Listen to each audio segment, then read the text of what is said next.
Hello, everyone. It's time for another Spooky Mania. We are on to day 5. It's me, Captain Logan, and I've got a whole panel tonight for a movie that I know next to nothing about, and I'm finally going to watch. For some reason, these guys are excited to show me this. I'm scared, honestly. It's Texas Chainsaw Massacre tonight, the original 1974 movie, and that's what I know about it. It came out in 1974, and there's like a guy with a chainsaw.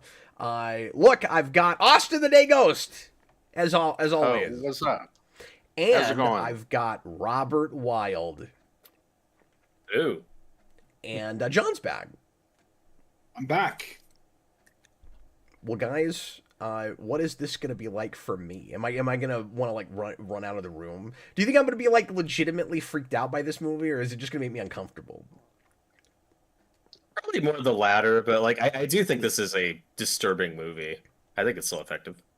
Yeah. It's very gross. Oh no, I love things like that.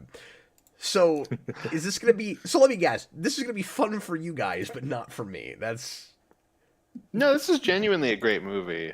Yeah. Yeah, this is one of my favorites. No, when I say gross, I mean just like it looks gross. Like it's like a very dirty film Yes. look. okay. It's very grimy.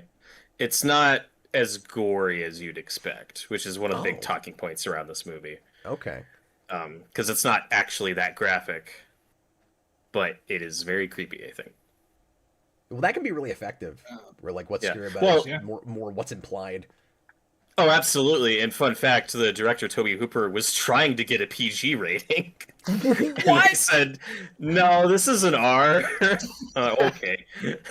But, yeah, there's not that much graphic violence in this. And, you know, Jaws was rated PG, so I get it. But That's true. He got it That's with a different tone. Poltergeist. And Poltergeist might technically have more gore just because of the face scene. Yeah. That's a good point. That's the one thing that keeps me from showing it to some of my kids as early as I want to. Yeah. But you know what? You know what this has that Jaws and Poltergeist don't have? The word massacre in it. It's hard to imagine any movie with the word massacre in the title being a PG film. Cupcake Flower Massacre. They gotta go in and eat all these flowery cupcakes, and it's very happy. I would watch that. Does Head Cheese sound like a PG film? Because that was one of the working titles. That's what this More movie is than almost anything called. with massacre in it. You know, Austin, what you just described sounds like a My Little Pony film. That's true, yeah. I'm probably gonna be labeled Zabroni now, so that sucks. Austin, what do I or the audience need to know about this before we start watching it? Is there any preamble you'd like to do here, or should we just launch in? I'll just show off my cool copy of this. I have the truck box, Oh, cool. and it opens up, and it's got the one movie in it. So that's cool. And I didn't know until today because I'd never like took it out of the package, but it came with this bloody apron. So I threw that on while we were preparing for the show. When you were wearing that, I was like, oh, he's probably wearing that because of the guy in this movie. But I didn't expect it to actually have blown on, and I didn't expect it to be branded this film. Yeah, no, I literally just found it in this box. I thought it was like a weird, I don't know, maybe like a poster or something, or just like a bloody piece of cloth. But yeah, it turned out it was this apron. Why did they So put I this threw it bloody on. piece of cloth in my box set with a single film? Austin, I have a question, or just an observation. How baffling is it that for like the overall presentation, they went with the truck and not the van that's in a lot of this movie? Have you ever thought about that? Without giving anything away, but like that truck isn't in this movie a lot. No, but like it's like a meat truck, and like obviously you have like the meat That's fair. aspect of it. So like it's probably because of that. But La I la just think it's la funny. la la. what I like more is that I used to have a box set, and I gave it to my sister. I don't have it anymore, but I used to have a box set that was the complete original Scooby-Doo cartoon, and it was like the exact same box, but recolored obviously to be the Mystery Machine. So I like that exists. That's amazing. So my headcanon for that box set, Austin, or for you having it, is that we did Child's Play 2 on Tuesday, and with John, and you went, "Oh, screw you, John, with your really cool Chucky box set. So I'm gonna come in this time with my awesome Texas Chainsaw box set." They screw you, John. He's No. got me. He's got me beat on this one. I just have the Steelbook. That's a cool set. That's cool. No, I bought Yeah. this a couple of years ago, and the day after it arrived, they announced it was being put on 4K, and I was like, "Oh, well, I'm not upgrading now." Yeah, but at least you have a cool This thing movie to put does on have your one of the shelf. greatest like taglines of all time. Got the Blu-ray and Steelbook. What's the tagline? Who will survive and what will be left of them? Oh, that is good. No, see, I'm going to be great. learning. I don't know anything about this. Like I'm aware that it's loosely based on a thing that actually happened, and that it's another one of these franchises with bad sequels. That's all I know. Yeah. Well, but Two the is great. Texas Chainsaw 2 is one of the greatest movies ever made. Are you saying that? And 2 like, is like. No, I ironically? legitimately love 2. Oh, 2 genuinely. is like a Gremlins 2 situation where Toby Hooper comes back and is like, "I'm only doing it if I can do what I want." Like the poster for 2 is a parody of the Breakfast Club poster, but with the killers like in the place of the teens. It's like full screwball comedy. Oh, Yes. crazy! So it does not care. That's fun. No, No. I think Alright. that ends with Leatherface and was it Dennis Hopper. Dennis Hopper? Thank you. Having like a chainsaw sword fight.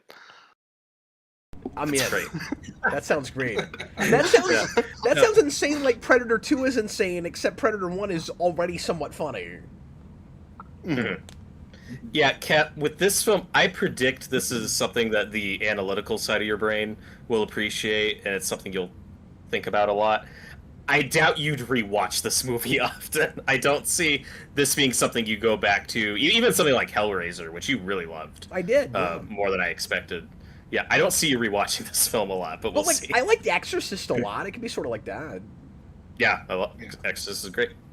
Yeah, and Cap likes Halloween. I mean, this is like a different kind of thing, but like they're both like proto slashers. Yeah, this is my favorite of the proto slashers. So, real quick before we get into this, the only other anecdote I want to throw out, I just remembered this, is after we had my first 3 children who were all boys, and Sarah was pregnant again, and we were hoping for girls, but we, of course, might have ended up with boys, and we ended up with twin girls.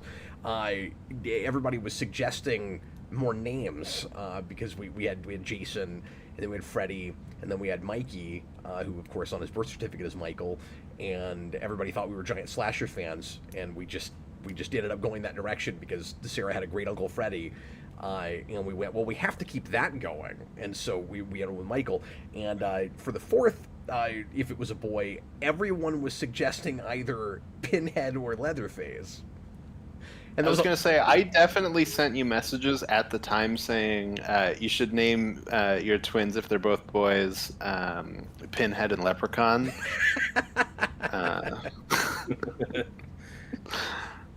I would have said Chucky. I think that would have worked. Yeah, Sarah would have. That'd be for like a 5th kid, or like a 6th kid. Well, what I liked about Chucky is you could name him Charles, and then you've got Xavier, and you could call him Chucky, and then you still have the horror film thing. So you could have both in the same way that Jason is both like a Power Ranger and an Animorph, and the Halloween character. No, it should have been if you had 3 more boys instead of 3 girls. It should have been Pinhead, Leprechaun, and then Creature from the Black Lagoon. Just as one whole name. His middle name is of them. Exactly. Sorry for people that don't know, Jason's middle name is Tobias. That's how he's also an Animorph. Anyway, let's go ahead and watch Texas Chainsaw Massacre. You guys do the heavy lifting. I'm going to be watching this, and I'll react. But you guys feel free to talk about any behind the scenes and tidbits and just things you want to talk about with this. I'm gonna lay out more than usual. You guys ready? Yeah, well, at least with this, we get to watch the movie. I showed this to my brother. They put it in the theater, and we went to see it, and they played like an hour-long featurette beforehand. Oh. So it was like, oh, you've already seen the movie before it started. But what can you do? Yeah, if it's too long like that, they should show it after. Although then everybody probably just leaves. Yeah, that's probably why they do that. Okay. Anyways. Yep. All right, here we go. It's Spooky Mania. Everybody, please press play. Make sure you're past menus if you're watching on disc. Get it timestamp 0. These guys have cool releases of this. I have Netflix, and this is the first of these apart from the silent film we did on Monday when we did Caligari that I haven't actually had to pay for because nothing has been streaming. But this actually is streaming. It's on Netflix right now. So everybody, please. That's how I'm watching it. It's also on Tubi and stuff, but that would have commercials, so you won't be able to watch it along with us if you watch it that way. Anyway, we're actually going to watch the film. I'm scared. I'm terrified. You should be. Everybody, please press. Woo-hoo. Everybody, please press play. Right now. The remake of this is one of the first like scary movies I remember seeing in theaters. Is that terrible or? No, it's pretty good. It definitely like shocked me just because it's so. Is there going to be music in this film? Yeah. It's John Larroquette doing the opening narration. Spared no expense. Best known for Star Trek 3.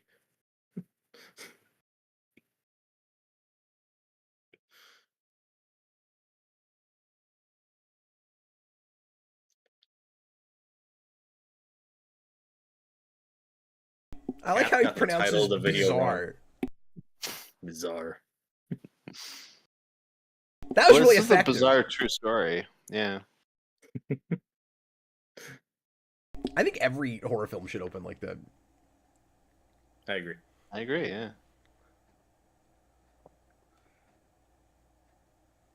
Oh god, I'm hearing a shovel. I'm scared. This opening's very creepy. Oh my god. You dug up the tombstones, but you didn't move the bodies!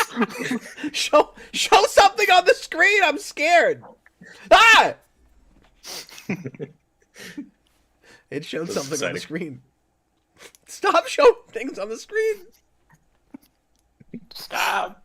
But what this movie is just really, really good at is setting an atmosphere and a tone, and like, it's unrelenting once you get to. Yeah, it's fine if you don't care about Yeah. your corneas. Well, and this like sound effect that they're playing will become like synonymous with this franchise, and I swear, like every trailer has to do that. I feel Yep. like every trailer for every horror film has that now.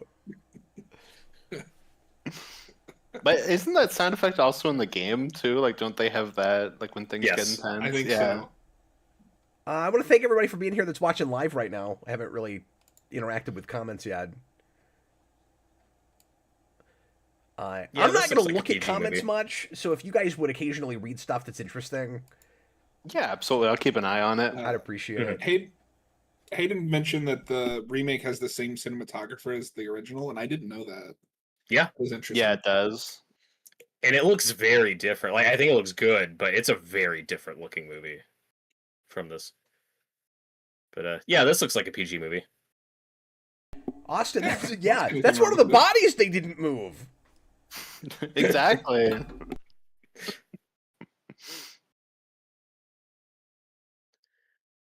This is not a movie you want to see in 4D. That is quite a prop. I want to know what the 4D experience for this looks like. They just put, like, rotting meat in front of you, and you have to smell it the whole time. Oh, Like, Tobin Belpones just came in and said with $1.99 and says this movie doesn't suck. That is correct. That was Exactly. predictable, but I'm glad he's here. Thanks for the super chat. I would have been shocked if he came in and was like, "I hate this." Okay, I'm going to ask the question. I'm going to ask the question. Why is chainsaw 2 words? My whole life, it's never yes. been 2 words. It's more impactful. It got split in half by a chainsaw. This makes no sense, but I want to think that's the reason it got a PG-13. You can't have a PG movie where chain and saw are not connected. Kids are gonna see this film and think that's 2 words. They can't see You're this ruining movie. their education.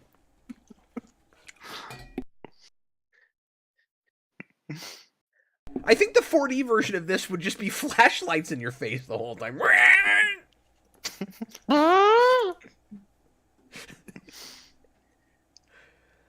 am I looking at? Scariness. What is happening? But it's got to be representing something. Is it just blood? It's solar flares, I think. Oh, okay, okay. There's a whole like astrology angle to this movie that comes up a couple times. That you can read into in different ways. There's like discussions of fate and all that jazz. Oh, I'm right at home with a dead armadillo, man. We had those a lot growing up. Oh. That'd be a good band name. Dead Robert, Armadillo. Dead Armadillo. Yeah, that's good. Robert, I'm so glad you're here. Because when you're here, I can ask a question and get a straight damn answer. Like somebody actually takes my question seriously. This is just making fun of me for asking questions, like some people that I won't name. Slant rhymes with Boston, though. Oh, stupid Justin. Anyways, what is your question?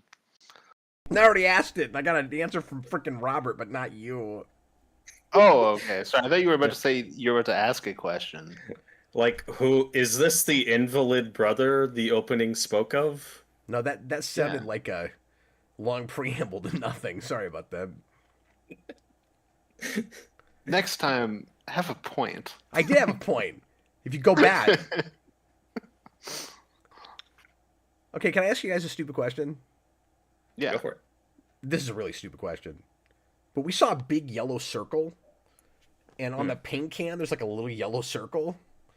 And I don't know if that's why that's there is a lot of the Lion King. Yes. Oh my god. Yeah, that guy looks like a Franklin. Well, every Franklin I've ever met is handicapped. Oh, he just got run over by an empty wheelchair.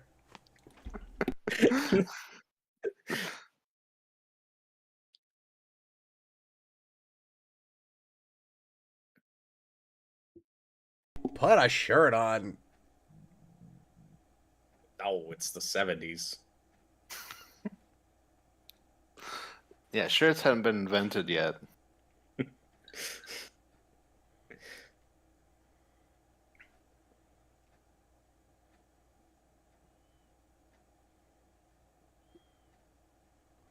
That driver does have the most 70s haircut of all time. He does. Yeah.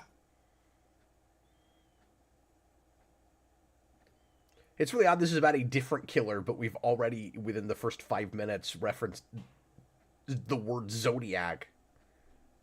Yeah.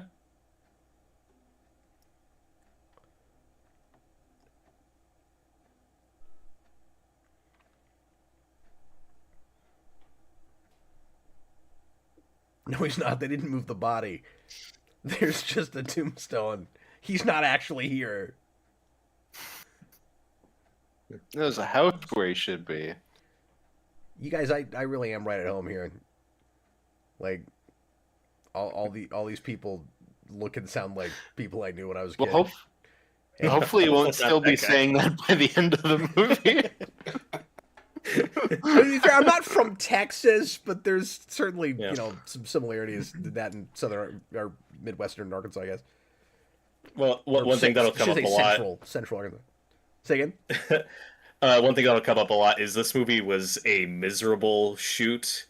It was very hot, and you can tell there is a lot of real on-screen suffering in this. They're not faking that. I wonder if anybody had a heart attack. Not to my knowledge. Because that guy looked like he was about to. They actually just filmed his death. he just died there. Yeah. What's that movie I reviewed about the guy that goes cross country in a lawnmower? Who died like immediately after that? Oh, the Straight Story. Straight Story. Yeah. He was dying filming that. Austin, when Cap was saying I was giving straight answers and you were being smart, Alec, this is what he's talking Yeah, about. yeah, it's that kind of nonsense. That's the point. If you want a point, Oh. Ugh. John, say something interesting about this film. This movie John- has a lot of references to Cows. like the meat industry and just like the That's way we handle like food. And I don't know how it all comes together by the end of it, but I think there's something interesting there. John, what do you prefer, the bolt gun or when they would slam them in the head with a sledgehammer? The bolt gun. Coward. Well, if they shouldn't kill animals for food, what should they kill animals for? Why don't you just say we shouldn't kill animals? If that's how you feel For about it. fun. We shouldn't kill animals for food. Also, I love this movie, but Franklin is one of the most annoying characters in movie history. It's pretty insufferable. I think Hayden in the live chat mentioned he can never remember the other characters' names, which I run into too. I usually just remember Franklin and Sally's the blonde. Sally. That's his sister, but the other ones are kind of whatever. Which is like part of the point of this movie. Like these aren't super fleshed out, three-dimensional. Like these are just supposed to be regular people. This is a movie about the visceral experience and just putting you in these characters' shoes, and I think it works for what it's trying Well, to this do. is very much just a movie, like, from a man very angry with the state of America at the time, just kind of throwing all of that anger into one thing. And it's neat because it's not really going like, ah, man, doesn't Vietnam suck? And like, Watergate just happened, like all this stuff. But like, it's still kind of hanging over the movie like a dark Yes. cloud. I knocked my headphone out. That's the way to do it. Yeah. Well, in the opening, the whole "this is based on a true story" business, that is him because spoiler alert, this is very loosely inspired by real events. This isn't really a true story, but that is him expressing his frustrations with dishonesty from the media. Mhm. And Oh, interesting. that side of Vietnam and our being desensitized with violence and all that is, Yeah, and I think there was like an coming through in this oil movie. crisis at the same time, and like I said, Watergate Yes. was around the same time too. So it's like all this kind of stuff, kind of compounding. Yeah, Well, and to your point, Robert, about these just being supposed to be like people, we spent a few minutes with them, but we're already like first thing that something's wrong here. yeah, they pick up a weird hitchhiker. This is why you Well, don't. and pick up immediately, I feel like hitchhikers. that could just be the moral of the story, like why that's a bad idea, and it should be outlawed immediately. Like, Yep. But no, because when you look at he's serial killer stories from this period, a lot of it is the psychopath picked up a hitchhiker and he was just driving, like through states looking for female hitchhikers. Yeah.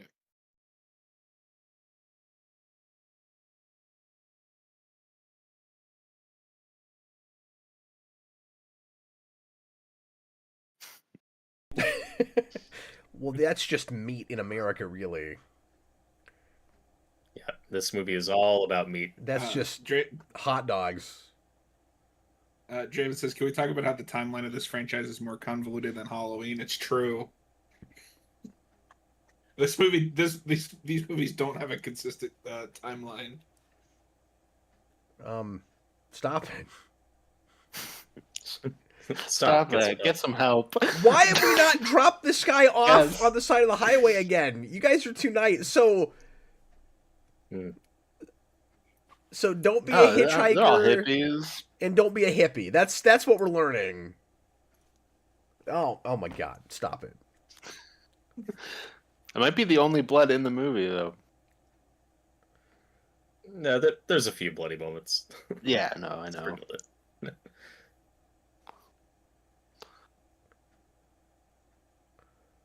And the part of the troll tonight will be played by Austin.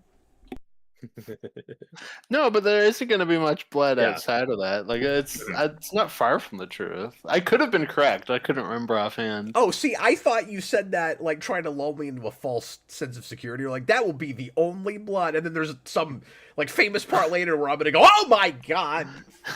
No, I mean, what I've always heard is there's like a cup of blood was used in this movie. Like that's it. Yeah, Jaws is like a bloodier movie than this is. Hayden says, stop it, get some help. Hayden also mentioned he likes the jovial music playing in the background. Yeah, I really like that choice. Matthew Because Bass. it's just like the radio playing. It's not like a music choice. Yes. Matthew Bass said, I don't think eating is a good idea during this film. I agree. This isn't usually something I watch while eating dinner. No, get like a nice like bucket of like really greasy KFC. See, as a rule, get some kind of meat that's good as long as you don't know what's in it. No, as a rule, I don't watch this genre while I'm eating. If it's a movie that I've not seen before, especially.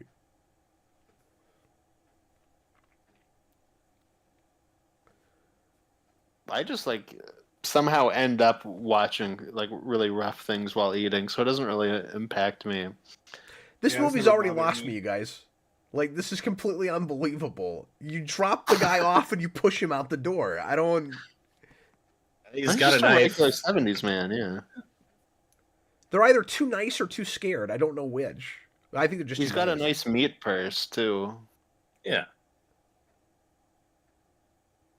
And nobody in history has ever described a meat purse as nice. He's got a nice meat purse. Tell me his meat purse is not nice. It's a good prop, Austin. It's a good prop. I don't want to know what's in it though. It looks like KFC. If anything, it's making me hungry. Oh my god. Hayden says, I was making burgers while watching The Substance. That was a choice. Oh, that's a mistake. Oh, yeah, Lord. I had dinner while watching The Substance. Ooh, I couldn't do that. Ugh. I had dinner while watching Terrifier 2. You've got like an ironclad stomach, man. You would have handled the mortuary better than I did. Yeah, but I mean, that's like real bodies. Like, maybe not. I don't know.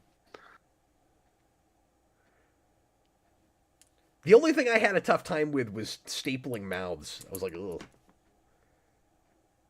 Oh, yeah. Stop. I'm starting to think this there guy's you go. crazy. Finally, we're pulling over. Gee, I'm so surprised he's going to start trying to slash at people. Shocking. Well, maybe you're just a judgy person. Yeah. Maybe you're an idiot. That guy's just looking for a job. Robert's the kind of person that goes, he's only cutting his own hand open. Yeah. We can trust this guy. He's a little odd. I mean, I've never seen a man with a meat purse, but I'm not going to judge.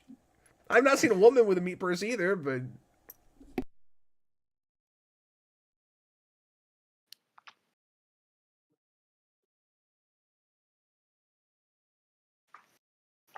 There you go. You got the lesson. You got the moral of the story.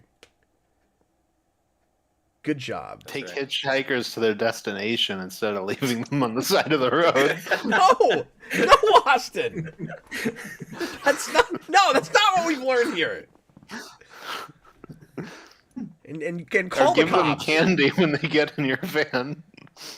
One day Austin's just not gonna show up for a stream, and now you know why. Would the movie be over if that guy had called the cops like he suggested? No comment. Okay. Yeah, just read more about astrology. Then you'll understand the situation better. Well, that was in our horoscope today.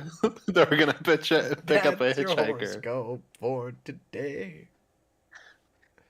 Draven said he had dinner while watching Bring Her Back the other night. I haven't seen that film yet, but I've heard it's that does get pretty rough. Killer Moth says with a super chat, thanks, man. $2 super chat. We all have meat purses if we're brave enough. Damn straight. That was an ominous super chat. Oh, you're not brave enough for a meat purse. You're not brave. I'm scared Killer Moth Meat is purses are brave. Men are brave. I'm afraid that Killer Moth is just like Robert, where he's like that guy only cut his own hand. Yeah. Like Austin was mentioning earlier, this is like the most overt comment inclusion of something that was actually going on at the time was the gas crisis, the gas shortage, and that's like actually worked into the plot here. Okay. What kind of gas station doesn't have gas? Well, and this said the events in the movie are supposed to be 73, or is the actual and that's events what happened. that happened was 73? So they just immediately made this after that happened? Mm-hmm. Oh yeah, Toby Hooper was pissed. Yeah. It's like the America I live in sucks. Wow. So he had a fire lit under him. Oh, big time. Austin, I was thinking the other day, this would be a really good double feature with the original Night of the Living Dead from George Romero, because I think both movies are made with very similar attitudes. Mm-hmm. And like, if Night of the Living Dead, which is 68, is about like the collapse of America, this is the aftermath, because Texas is portrayed as like a wasteland for a lot of this movie. Like, it's deliberately like has like an apocalyptic vibe. I was going to say it feels like he's presenting this like a dystopia, but it's present day and it's actually happening. Yeah. Exactly. And it doesn't even feel presented as exaggerated. It's almost like he's thinking we just put a camera on what's happening. Like whether you agree with that or not, but like I don't know, just the way it's presented, it doesn't feel like it's going. Well, there's definitely a lot of except with the guy with the meat purse, I guess, like that guy. There's just a lot of like deep within America, like hiding beneath the seams. There's a lot of that kind of violence that you were seeing overseas at the time, everywhere and whatnot, and. But like the grossness and grittiness you described, Austin, that we're seeing here, I've been to places that look like this. Like that's not over the top. I'm sad to say, especially in the 70s. Yeah. Most of this movie is shot in real locations, and that just adds to the realism of it. It has a documentary quality to it in places that I think just adds to the creepiness. Invisipig says he didn't realize Robert was going to be on tonight, and then we don't see him again the rest of the evening. He's like, "Oh man, Robert's here." Leaves. That's fair. Tobin Belpons comes back. Robert sucks.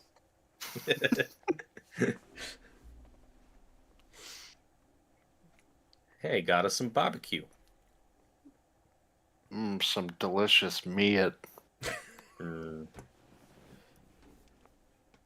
I do wish I'd eaten something before this, though, because I'm on a bit of an empty stomach, and I'm going to be hungry when this is over. Or not. We'll see. I'm thinking I'm probably going to lose my appetite. You can take your meat and make a meat purse after the movie. Oh, hey, man. Hayden says it's so got funny your blood that they all put over a the restaurant place. in the house from this movie. That Say is again? funny. That's amazing. The what? Hayden said it's so funny that they put a restaurant in the house from this movie. So it sounds like they turned the main house from this movie into a restaurant. Oh, okay. Like, I didn't know that. That's a hilarious tourist trap. Yeah. Like, 'cause you don't want to eat Like after you see this, and they're gonna go. There's this real place for the movies. You can go sit down and have a hamburger. well, it's like There's the some barbecue. in Halloween, the original Myers house is now a chiropractor office. Really? Like, yeah, Yep. I mean, I've heard that like a couple years ago, so like there's a chance it could have closed by now, but that's what I've heard. Yeah, That's great. they It should have mi- called it Michael's chiropractor. yeah, it might have like recently been bought by somebody else who turned it into like a Halloween walk-in tour Oh, okay. thing, but it was definitely that for a long time. Mhm. I don't I was like gonna that these say, guys yeah, don't like seem it more could have been phased by close. what has happened so far than they are. Uh, Now the times they were a changing. I love the look of this house, and that's just a real abandoned house somewhere with nature overtaking it. Yeah, and I've definitely seen plenty of houses that look like that, like on the country Yeah. roads. Yeah. Austin, A lot of did barns, you grow up in especially a have house collapsed. like that? Yeah, I still live in a house like that. Yeah, I didn't see a regular house till I was a man, and by then it was nothing to me. But I don't even know cleanliness. But no, I think that's part of what helps like maintain this movie's atmosphere. It's just we've all seen places like this all over the Yep. place. Okay, and I will say the single most disgusting thing in this movie is that piece of meat Franklin's chewing on. No. I hate it so much. Yeah, it's unfortunate. No, leave the blood there. Wow, it looks cool. It also looks like he's smoking a meat cigar. Yeah, I was gonna say, you almost had to tell me that was meat. Okay, what I don't like is Now that I he was can like tell. sucking on it. Like Yes. the end is still okay. It's just flattened. I don't like that. That's gross.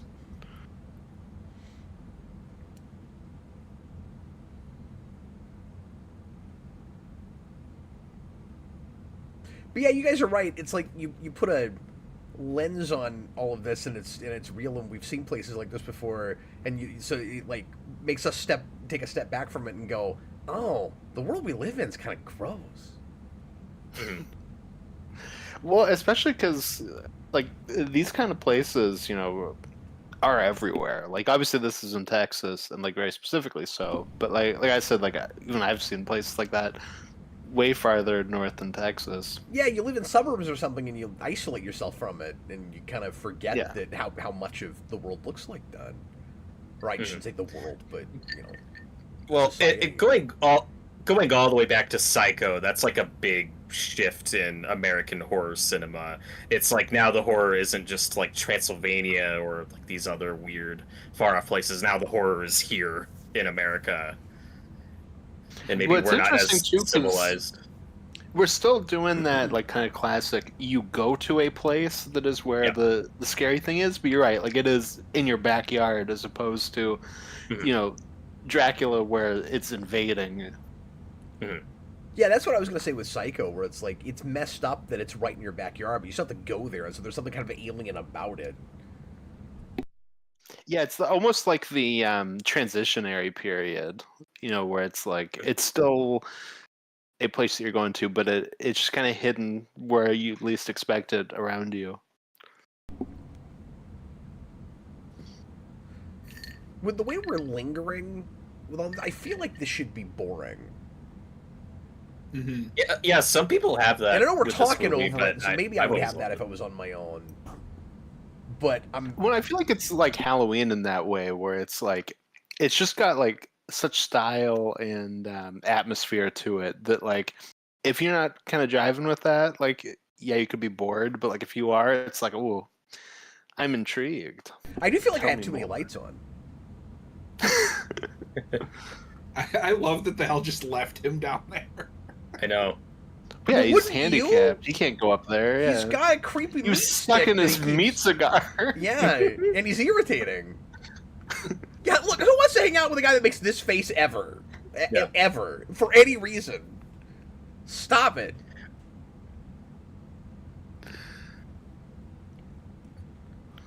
There are deliberate parallels with him and the hitchhiker, where the hitchhiker earlier was blowing raspberries or whatever you call it, and now he's resorted to doing the same thing.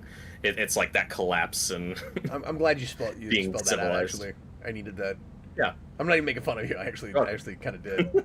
Yeah, well, because Franklin's like the most fixated on him, like he can't let it go. Because earlier he was having a conversation about like, man, it's gotta like take something to cut yourself. Like why would you do that? And the others are trying to forget about it. Has he been in a wheelchair since the very start? Yeah. Mm-hmm. Yeah. Okay. When he's even talking about like the bolt guns for putting cattle down before they pick up the hitchhiker, and then they pick him up, and he's like, "Oh, that's boring. Need the old sledgehammer where you really feel it." The old ways are the best. Yep. In the words of John Hammond, I really hate that man.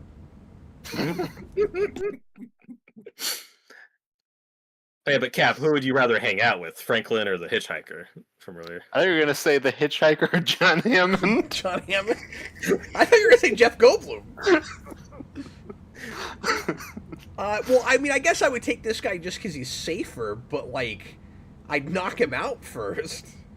I'd punch him in his face. He's handicapped. Yeah, you I can't don't do care. I would still punch him in his face.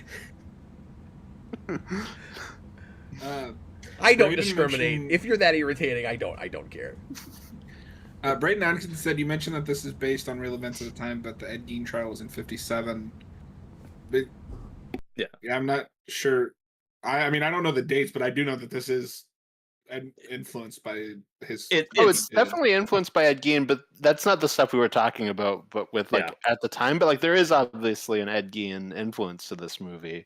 So what is the thing in '73 that it's actually looking at? The oil crisis. It was more like we were talking about like that in like Vietnam. Oh, okay. See, like I thought American there was an politics. actual slasher event in '73. Yeah. Well, No. and the movie lies to you. Like the movie opens saying in 1973. Yeah, that's what I was asking thing about, happened. though. Yeah, and that's complete Is BS. That okay? That's what I wasn't sure about. Okay. Yeah. Though, well, I don't know the date of it, but like it wasn't just Ed Gein. There were like a couple other murder and there were stories. The Ed definitely Gein things- thing is more just on Leatherface specifically. There were definitely Which serial killers in the '70s that were Yeah.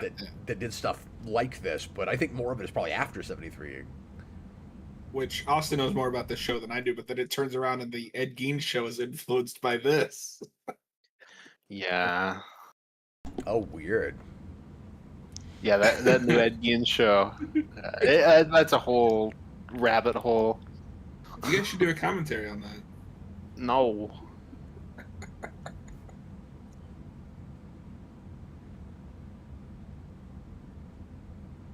Just really good subtle photography, man. I don't know what to say.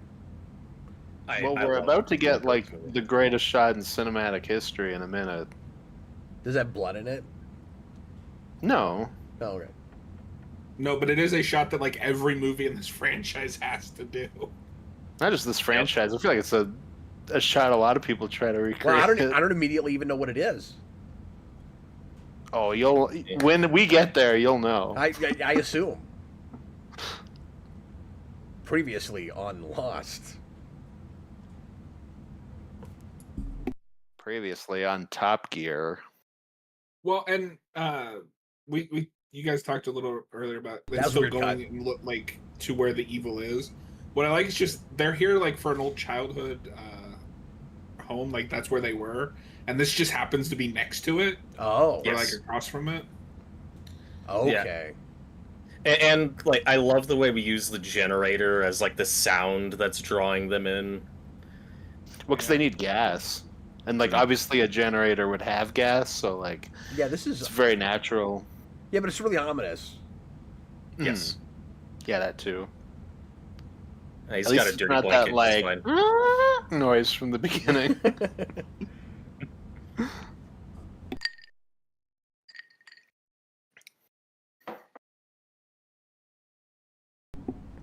Well, that kind of thing just like inherently builds suspense because you know the name of the thing and there's a generator and it sounds like the motor of a chainsaw and like you gotta be thinking about that stuff. Oh yeah, absolutely.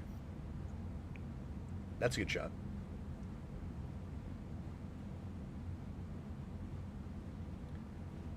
They went to the Field of Dreams house.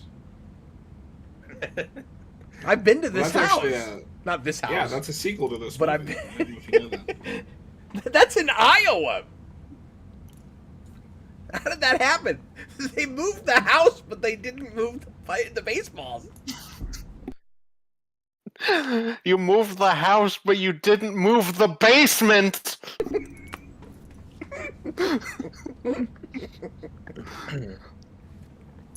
But you didn't move the baseball diamond. I would not go into this house. Nope.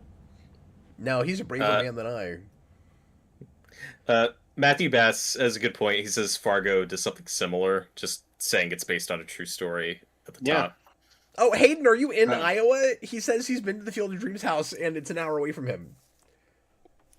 That's amazing. That is in Dryersville. I think it's called Dryersville, Iowa. I've been twice. That's so good. You got to go twice. It really is true that if you build it, they will come. Yeah.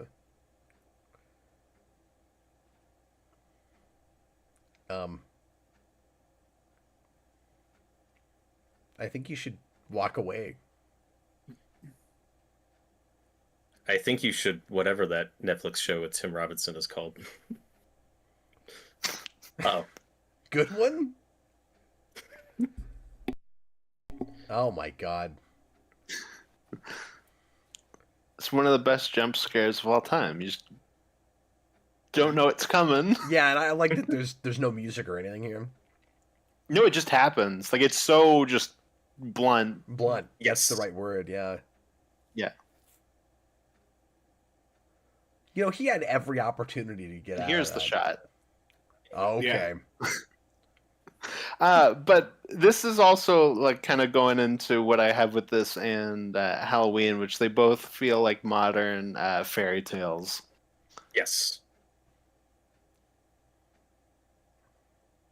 Oh yeah, that's fair. Where you got like almost a Hansel and Gretel kind of thing, where it's like everybody's gonna go in and get baked in the oven or whatever. Yeah, we've stumbled on this place and we're coming in. There's almost like an innocence to that shot, even though it is just like, here is a person's ass. Well, yeah. But and shot in a way to make her almost look topless. Mm-hmm. No, don't go in that house. Is this I the might need original help, "Don't Go in That House" movie? It's an early one. Yeah.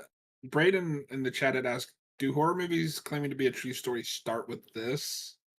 And I'm not sure. This is one of the first ones I can remember hearing as a kid was like, oh, you know, it's based on like real things that happen. Oh yeah, because Blair Witch is like that, right? Yeah. Yes. Mm-hmm. Well, I remember when everybody thought that was just like a documentary. Yeah, not even based on a true story, but they thought they just took cameras out there and it all happened. Yeah. Mm-hmm. I was like 7, so I believed them. I believed it too. And I was older than 7. I mean, there were adults that were pretty gullible about that whole thing. What, John, what is that, 97? Isn't it 90? Isn't that? Or is it a little 99? later than that? Am I thinking? It's definitely I late thought it 90s. I thought it was 99. Because I would have been, if that's the guy, I would have been 14 or 15 when that came out. Yeah, because I was born in 92, so I would have been, 6 or 7, depending. Well, at least he's creative with the leftovers. Yeah. These are also, I think, real bones. Oh. Oh my god. Oh, I didn't know that. Like, this is beyond taxidermy, man. This is, Yeah. Well, that's what makes Leatherface great. You know, he cooks, he's into arts and crafts. He's also like a superhero. Well, he does what you're he's supposed to. He creative. uses up everything. Yeah, well, and the Hitchhiker was talking about that earlier. Like, oh yeah, nothing goes to waste. He's very American. Okay. In that way. So we foreshadowed that. Yeah. Hayden wants to know, Cap, would you buy this couch? Yeah. Or would you buy any of the furniture in this house? My cop-out answer is yes for resale. No, you'll get that couch in, and then Mike, you'll be like, "Oh, that couch rocks! I want that couch." I mean, some of these these artistic skull pieces are cool looking, and then when you tell me they're made of actual bone, then I probably don't want them. You know, At That's the a little least, I'm much. pretty sure that the Freak it couch out. is. I don't know about the rest of it. if they're props, And I I could could be buy wrong some of about that. that. Oh my god. Get out of there. Well, That's you got it. another, You made it like, outside. big Oh, shot and now you're back inside. from- Oh no. I mean, That's another big shot from this movie is her in the Yes. doorway and him grabbing her. no, this. Why did you say Like he's a us. superhero? He wears a mask. He fights crime. How does he not He qualify? fights crime? What did she It's a home do? invasion movie. They're trespassing. That is true. Oh. From his perspective, these people just keep walking into his house. okay. He's like, That's fair. I I gotta didn't think of stop that. them. Well, and I mean, is, Cap, are you saying when people break into your house, you don't put them on hooks? it really depends on the state I'm living in at the time, I think is the correct answer. Okay. There is That's something true. about They're that really hook with cracking not down on seeing hooks it. in the States, in some of the states. Well, I was gonna say, is that supposed to be some of the commentary in this movie? This guy is really angry with the United States, but especially Texas, where he's like, they've got laws where you can do anything to anyone that comes onto your property, and he doesn't like that because he's like, look what happens. I don't want to like look at what you were, happens. like you were just saying, John. That scene is a great example of not actually showing much, but the suggestion of it, of getting Just put on a imagining meat that hook, hook is going into her back. Yeah. it's so Just the brutal. way it cuts, like it has such a sharp cut of just like, boom, now she's on the Yeah. hook. And the part that makes me wince in that messed scene, when Leatherface is holding the chainsaw over the guy, like that's a real chainsaw he's revving up and trying to be careful with. So the guy's laying there like, I hope I don't die for real, filming this movie. Yeah. It helps if to he get a had cut him, it genuine wouldn't be the performance. And if he cut him there, it wouldn't have been the only time in this movie that he actually cut somebody. Yep. Somebody give Franklin his knife back. Give him a damn meat cigar again. Never in my life have I wanted to punch a man in a wheelchair this bad. Also, it's like a pacifier. You just stick a piece of meat in his mouth to shut him up. Suck on your meat, Franklin, and shut up. I hope somebody takes that out of context and posts it somewhere. God, I hope so too. I hope somebody makes that their ringtone. Draven asked, and I don't remember the years. Did Amityville come out before this? Was No. then Daniverse said that Amityville's 79, and even I didn't see then, that.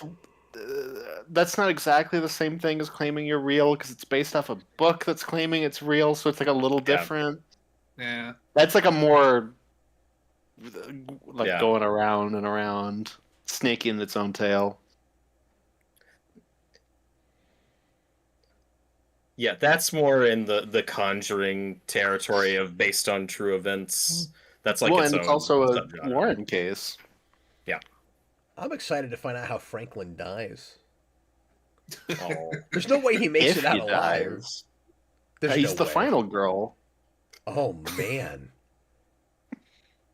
Well, This that's movie would unbelievable. be peak. If he can get If it away ended- from, he just has to never meet Leatherface because, like, he's got no chance. No, I think it's about time we have a handicapped, wheelchair-bound final girl in a slasher movie. Back at this Well- period where they didn't have slashers yet. Where that wasn't even a thing yet. Yeah, like, I'm glad you so added on to that because I was going to say, well, there is one. you guys said proto slasher. In what way doesn't this just straight up count? Yeah, I consider it a slasher movie. Like, it's also other things, but I think of it as a Yeah, slasher. it's more that it's just like on the verge before we like really land on this is exactly what it is. I think too with this, and the sequels will go more into it where it's just Leatherface, but like you have the whole family, so it's not just the like slasher thing. Yeah, and this one's not really about the. We're not to that point where you're just there for the kills. Yeah. Yeah. So Leatherface is not going to be the only person murdering people. No. Maybe. No, it's like, well, I mean that cat's Yeah. already in the bag on that, but Okay. yeah, it's like a whole family thing. But No, and he's just credited as Bubba, I think, in this one, isn't he, Robert? I think he's. I don't remember, but he is called Leatherface in this, and that Okay. I didn't that's remember right. until They my do rewatch. call him that. Yeah. But I guess that makes sense The- because it's not like I was thinking the hitchhiker was also him, because that'd be very impossibly convenient that he That's a made it different there. guy. And, yeah. We talked over it, but Franklin was just saying Pam was talking about all that stuff like Saturn and retrograde, and that was also one of the early titles for this film. Oh, weird. And I think they wisely. That put was a this great out. use of Dutch No. angle there. Yeah. Those are some weird titles. I think they ended up choosing correctly. Head cheese works a little better, but I prefer what we went with. They finally just settled on descriptive, and people will know what they're looking at. It's, Yeah. I mean, it's the most honest title to any movie ever. Well, Besides pieces. I saw somebody earlier Yeah. say like there's not much massacre in this movie, but like enough people are gonna die. I feel like it's easy to call this a massacre. Like They've already got two. We're too deep. We're in too deep. I think there's kind of perception, if you haven't seen this movie, just based on the title, that you're going to see a lot of the massacring, but you don't, which is why people say that there isn't a lot. But when you actually look at what's happening, I mean, this has a high body count, especially for the time period. I was gonna say, you also have to put yourself in the time, because it's sad to say when we hear massacre now, we expect like a lot more people probably got killed, and it was probably like several people in a city or a town or something. And in 1974, if it's 7 or 8 people, that's a massacre. Like, Yeah. It's like that thing with Halloween, where in the 2018 movie they're like, this guy broke out of a prison and killed 4 people. Yeah, that cares. Oh god. that started out like, that was anticlimactic, and then it became very climactic.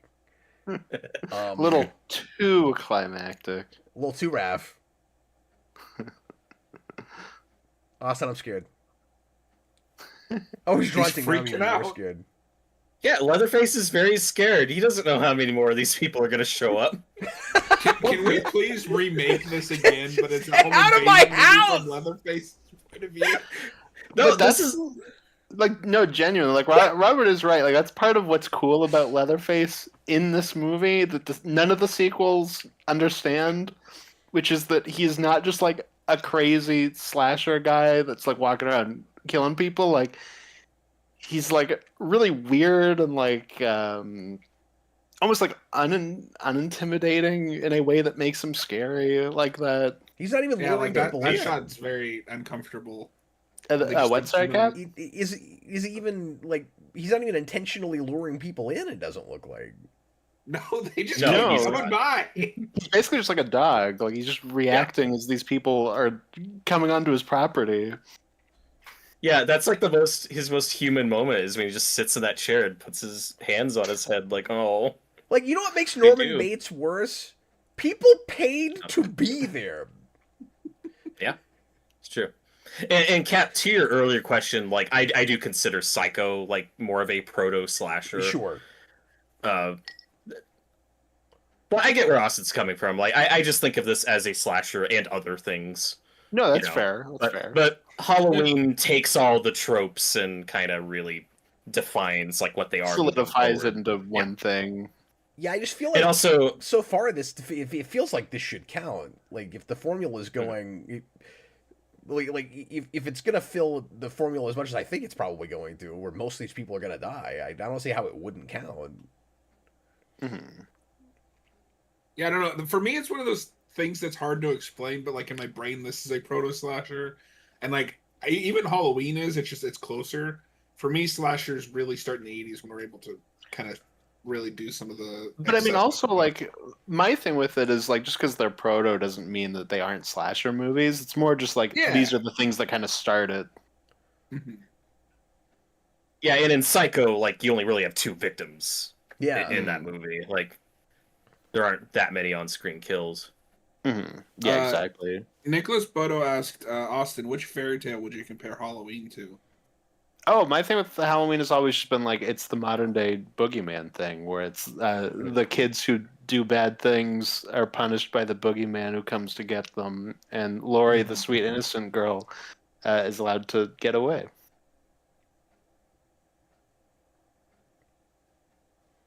That's a great plan. What could possibly go wrong? Yeah. Jared I like says that the option. worst thing about Norman Bates was the hypocrisy. I I agree. agree. But Austin, I agree with you. Where like I call them proto slashers, but it's still under that umbrella. Well, and this comes out the same year as Black Christmas, which is very influential on John Carpenter's Halloween. And Black Oh, Christmas yeah. is great. A Black Christmas is wonderful. That's I a don't know great anything movie. about them. It's It's- Canadian. Yep. Oh wow! And directed by Bob Clark, director of A Christmas Story. Made 2 And Christmas has- classics. It Really? has Margot Kidder in it. Are you gonna pick Yep. it next year, Austin? It actually You is should. on my list. It actually is on my list. Is it really? It's one of the things I considered this year. Yeah. And I You should saw do your it in list. I December, just didn't though. remember that on it. Yeah, you gotta do that at Christmas time.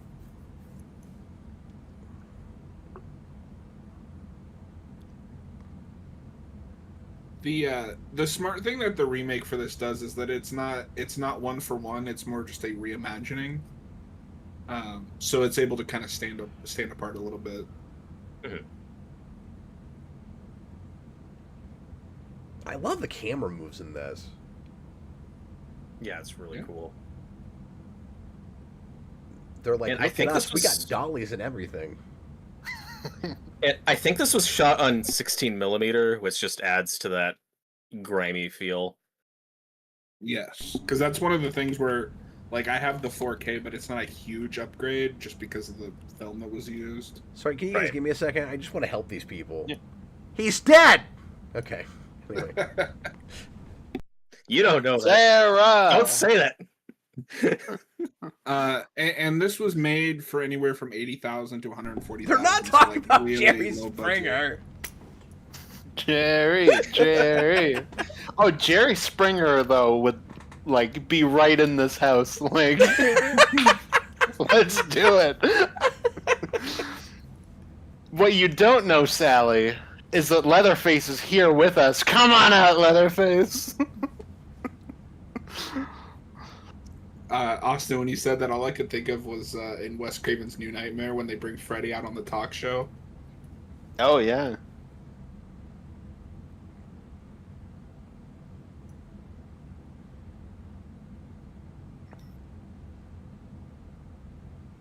I hear something. You know, I'm having, while I'm looking at this, interesting flashbacks of times when I was a lot younger, just out in the woods in the dark. Yeah. Well, and this is like real dark. Yeah. And still better lit than a lot of modern horror It's movies. because Oh, God. like there's You can depth see it. to it. Like, They didn't even go to his house. Well, they're on his property. They're, yeah. Get off my property.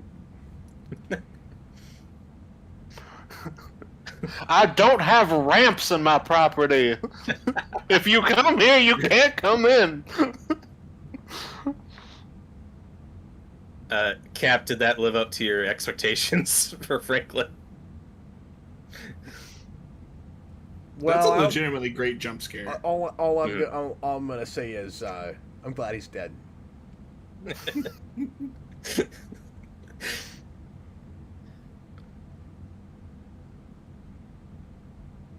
It's stuff like that too. Her like crawling through branches, like you could feel that. Like, And Austin, we were talking about it last. I think it was last night. But the Leatherface in Dead by Daylight is, I believe, based on this one. And that makes sense. It's the first one. Well, but I mean, that's not you. That's never. That's not a given for that game. Fair enough. Yeah.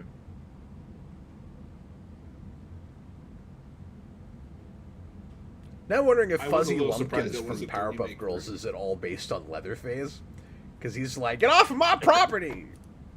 And he's wearing overalls. He's like this big dumb guy with a southern accent. No. Oh, and you know what? I bet there is influence there, because in his first appearance, which is even before that show goes to series, it's a cartoon. He's got a meat gun, and he shoots things and he turns them into meat, and he turns part of Bubbles' hair into drumsticks. I couldn't eat while watching that. I bet that is where that comes from. That thought because I've never seen that. But Yeah, that's really funny. This is all very terrifying. But I just had that thought. Yeah. But this scene would be better if it was Leatherface chasing a guy in a wheelchair. Yeah. But it's a lot more believable that it was exactly what I was talking about earlier, that as soon as he runs into it, he's done. Yep. He doesn't even have a chance to try to You're get out of away. here, kid. And Cap, spoiler alert for the second one, but you do see Franklin's skeleton in the wheelchair in one scene. Somebody said I there was don't even remember a that. funny payoff of the flashlight. Yes. It's amazing. I don't remember that. I've only seen 2 once, though, to be fair. Yeah. But I did like it a I lot. don't want I to feel watch like it. I should mind how low lit some of this is, but I'm not. Like, It just. I can see it It well helps enough, but with also the it sort of real. feels like it's happening. Yep. Mm-hmm. No, the lighting really gives it that like kind of documentary feel. And this is very psycho. Yes. The intercutting. No, just the we found grandma. Parts on the Oh chair. yeah. No, that legitimately made me jump a bit. Yeah, it was grandma and grandpa. I love that little detail. She screamed and he flinched. Yeah, he flinches a little. So he's kid. not Michael Myers. He's not Jason. He's like Yeah. What we're learning Yeah. is they're more afraid of you than you are of them. exactly. Just make yourself look really big, and then you'll scare Leatherface away. You'll think you're bigger than he is. Yeah. Well, and this chase goes on so long, it has kind of a dreamlike nightmare quality to it. It just does. It's just this relentless force coming after you. It's horrifying. I loved how that was mic'd. Oh, the scream. Yeah. When we're coming to camera. Yeah. Okay. You guys, I'm No, never gonna know if I would have liked this movie at all just watching it by myself. And I have a lot Well, of now you respect can for be this. like, "Hey, family, I've got a great movie for us to watch." It was almost PG. It's totally appropriate for the whole family. Yeah. It's just like that one Powerpuff Girls proto-episode. It's if a you proto will. episode, even. The Yeah. proto-episode. And I have a lot of respect for this actress, and I Oh, wish yeah. she'd kind of gotten. I wish she'd gotten to come back. But with this franchise's continuity being all over the place, I think. Does she get a cameo in one of the later sequels? She God, has a cameo. spoilers, in John. one or two Thanks, of them. man. One right. cap in Yeah. the Those in the sequels are Netflix reboot that tried to cash in on 2018 Halloween. We do the thing with this character, but this actress is dead by that point, so it's just a random old lady, Oh. and it's like, "I'm coming back for you, Leatherface," and it's like, "Oh, It's- this is just embarrassing." What are you pretty doing? bad. That sounds terrible. That movie's Yeah. awful. It's not good, yeah. No, it's crazy how long this chase is going, but it's so. Mhm. Just the way It's it's shot visceral. is so interesting. It's not boring. Like, and the But editing it helps is that we're going to different really places. Like important. we've gone to at least 3 locations, and that we were in the woods, then the house, then kind of a different part of the wilderness, and now here.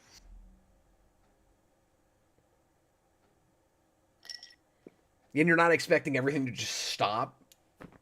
Yeah. Like Yeah. that drop in the sound is so good. Where it's just like, whoa. This girl's crazy. I almost feel like this movie could have worked with no soundtrack at all. Yeah, and it's more just like ambiance, Yeah. than traditional score. Very understated. but it gives it a real documentary kind of feel, even though like it can't be a documentary because there's way too many cameras. Yep.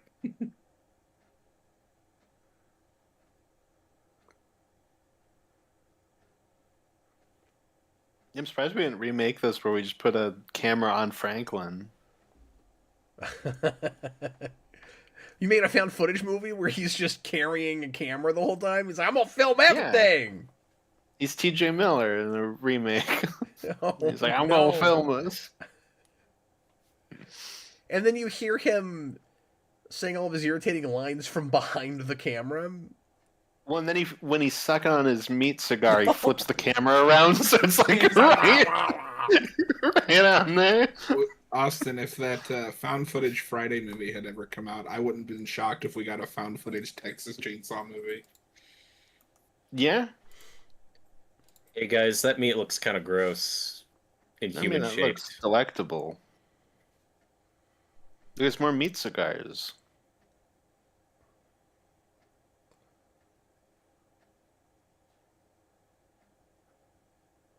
Well, this is a special kind of creepy.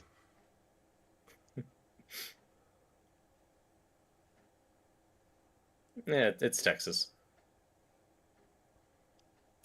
I just assume this is what happens in Texas. I don't know. What It happens in stays Texas there. stays in Texas because you don't make it out. I You can beat you but to it, can't Austin. check out. I don't know. We were saying it at the same time. I don't know. I got through the sentence first, though. You're so competitive. I am.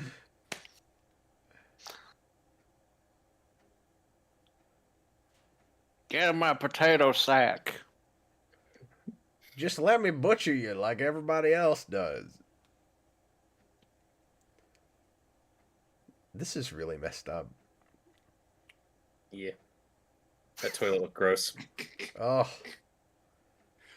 Quit hitting her with a broom. I don't know why, but that's really funny. There is Part of it's the sound some effect. character. Yeah. Austin, this is the scene so far that most matches to me with your fairy tale idea. Yeah. Just with the kind of like out of the frying pan into the fire. Well, and also with them eating their meat earlier, it's like our protagonists have accidentally become cannibals, but that has kind of a Oh, yeah. fairy tale, like, you know, eating something you're not supposed to. Or like the poison apple or whatever. Mm-hmm. When are we gonna get the Silence The of the Lambs Forbidden and Meat. Texas Chainsaw Massacre crossover? The what crossover, John? The Hannibal and Texas Chainsaw Massacre crossover. Oh. They can share recipes. Yeah, Hannibal's probably a better cook than these He's guys. a classier kind of cannibal. He's not just. He wouldn't like these guys. Yeah, he's not cooking bodies on a meat or wood stove in a gas station. I feel like I should have seen that coming when she came to this guy, but I didn't. Oh, Like I actually thought that guy was gonna help her and he was gonna get killed. Mm-hmm. No, I think that's a really effective, like, oh, you think she's gotten somebody that can help. And there's just no hope. No, he's part of it. This Yeah. director is so angry at Texas. yes, and this is my favorite bit of social commentary in the movie. He goes back to turn the light off. It's Hey, so you ain't good. paying for that electricity. Yeah, he says it. Oh, see, for a second I thought maybe there was a different kind of interpretation. That's Yeah. great. Cost of electricity, it'll run you out of business. That's so great.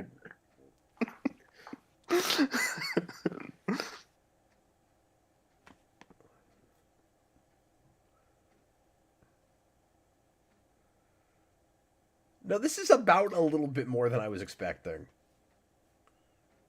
Yeah, there's a lot to unpack with it, and like you what guys you were right, saying obviously there's earlier. no character study or anything. Like it's not that kind of movie.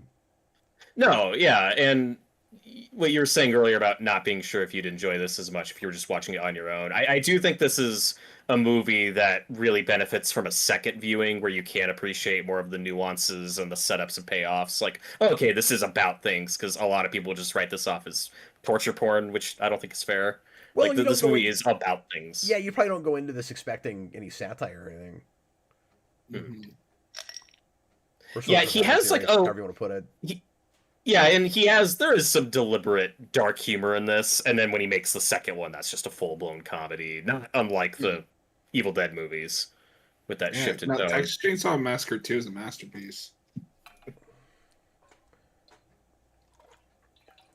Is it a massacre piece? Yeah. Yep. No, I love this movie a lot. 2 is more my sensibilities, but like they're both fantastic. Yeah, and Two Cat, like, that's like a decade later sequel, so that it's also really just making fun of the slasher boom of the 80s and a reaction to that. Like, that's So, like, not it an helps immediate start sequel it, to and then this. it comes back and Yes. Which in a way, and obviously it's farther away from when the boom happens, but you get that with Psycho too. And Psycho 2, I think, is a really great movie. I still need to see that. I've never done it. It's better than it has any right to be. That's what I've always heard. Yeah, that's one I've been meaning to watch for a long time. Yeah, Robert made me watch that a couple months ago, and I was surprised. That's another Tom Holland script. This is a real spooky Or is shot, it pretty- but I Yeah. love Well- lighting it just with the headlights. That's so cool. And it's funny, Kat, you were joking earlier about, like, the circle on the bottom of the cup, but it's Yeah. like, there is, like, a recurring motif of the circle imagery with the headlights, with the moon, with the sun. Like, What does I it know you're mean? just making a joke there, but, like, I don't know. What's it about? The headlights, glass circles. Well, and I like Ah! Ah! Circle's really pissed Toby Hooper off. He's like, I hate all these things, but you know what I really hate fundamentally? Frickin' circles. Circles. well, and I like that this movie wraps back around to the beginning and brings back the hitchhiker. Yes. Yeah. Get Get out of the car. Just calm This scene down. is so Like, where's she funny. gonna go right now? You guys, I could not believe the shot.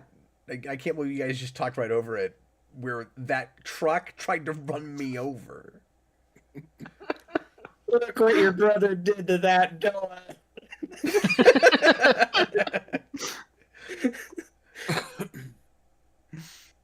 Especially funny because I always thought the cook, like the gas station guy, was like their dad, but they're three brothers, I think. Yeah. So the fact that he Yes. says, "Look what your brother did," makes it funnier.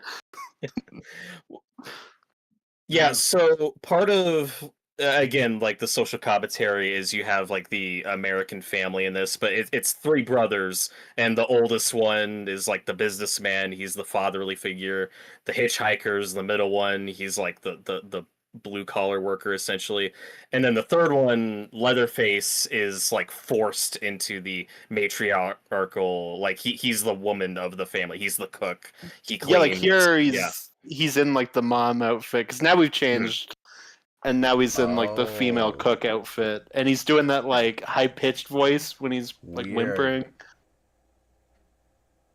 Yeah, it's a dark, twisted version of the American family. Yeah.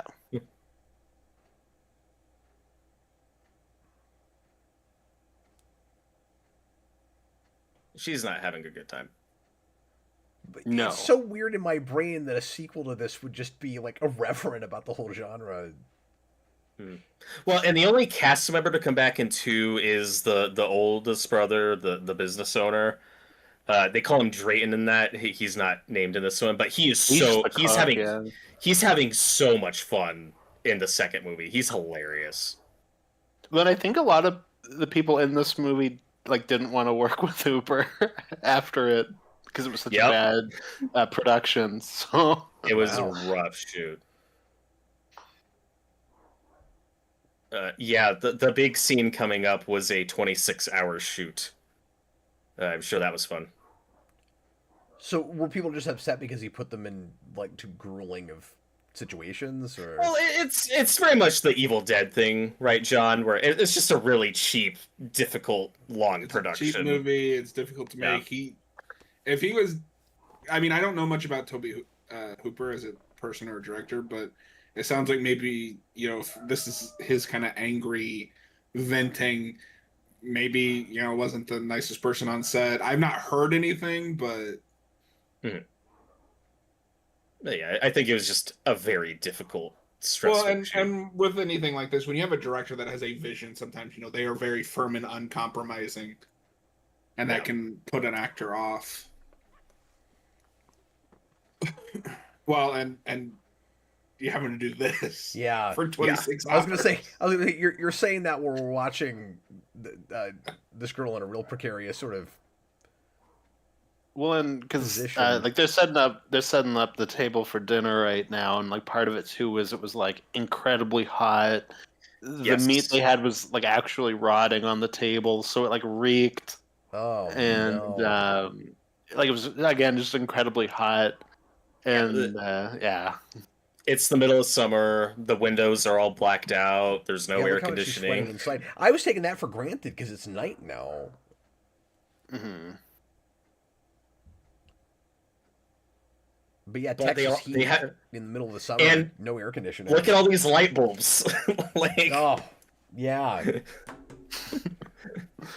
I'm uncomfortable just looking at this now. And not even because of the subject matter or the skeletons or what's happening, but just thinking about heat. They brought Grandpa down. Yeah. We love Grandpa. Who is technically still alive, if you couldn't tell. Are you saying this is what the monsters is like in real life? Yeah. Yes. Yeah, I don't want to watch this anymore, you guys.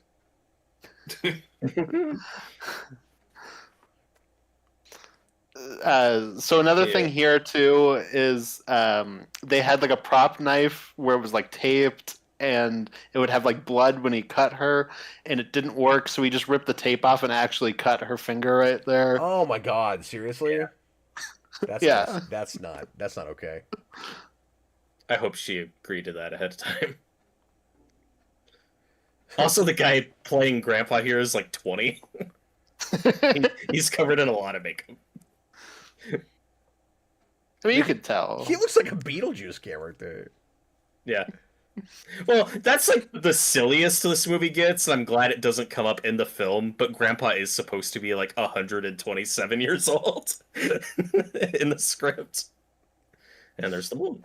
Hayden says the dinner scene is one of the most uncomfortable scenes in the film. I agree. Yeah. Well, I mean, obviously you gotta have a horrible nightmare. Because, and there's something there, I guess, with the whole like Zodiac thing. Mm-hmm. There's another dead armadillo. Right, where like this kind of stuff we always think about happening over a full moon, so maybe there's like a little bit of truth to the horoscope thing. Mm-hmm. I feel like I've seen this parodied in things. Oh sure. Most definitely. Yeah, probably, yeah. And to Austin's point earlier about this being a fairy tale, this is the Mad Hatter's Tea Party from Alice in Wonderland. Oh, sure. And Leatherface also now has his fancy attire. Yeah. We're on his third outfit. The snappy dresser. Yeah. He's got his fancy makeup on, too. That looks like Homer's makeup shotgun. This is a really effective twist that, there's a whole family of cannibals. Like, I don't think you expect that going in. And especially retroactively with slasher killers, because you didn't already have that trend at this point. But you got a bad guy with a mask. You're not expecting... There's a whole group of them. Yeah. Yeah, and that's something that, like Austin said, the sequels kind of slowly diminished to make it more of a slasher where Leatherface is just another slasher villain. It's my biggest complaint about everything after 2 is that Leatherface is just this big badass awesome killer that's going to come get you, and most of the time we don't have a family But even when we do, like, with the remake, like, I still don't like big, crazy, badass Leatherface. Can't we all just get along? Why can't we be friends? Yeah. Look at that And nice face, though, on that light above the table. yeah, he's a crafty guy. And Cap, to your question earlier about, oh, should they have not picked up that hitchhiker earlier? Like that doesn't really affect the outcome or how we get here. There's kind of an inevitability.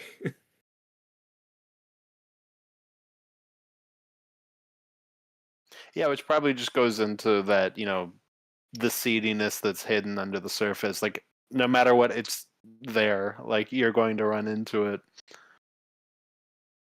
Yeah, I mean, this was always just like right next door to where they were headed. And these eye shots are great, too. The close-ups are so good. Yeah. Cap, are you muted? Say again? I think you were muted there for a second. Yeah, I was. His speech made this way creepier. Yeah. Just when he's like, there's some things you gotta do. You don't have to like it. Well, Drayton takes no pleasure in killing. Clearly. He's obviously taking no pleasure in this. He says after they mock her for 5 minutes for screaming. Yeah. I don't want to watch this anymore. If we get any closer to this woman's eye, the camera's going to be in the eye. Yeah. The cacophony of sound is really bugging me. Like, I know it's supposed to, but like... No, when Austin told me you guys were doing this was like the big scene. He was like, I don't know how Cap's gonna get through this. Well, I'll just be distracted by asking questions that Robert will answer and that Austin will just deflect and make fun of me about. That's right. Hayden says, I think the remake does the family well. I would agree with that, but I can see where Austin's coming from.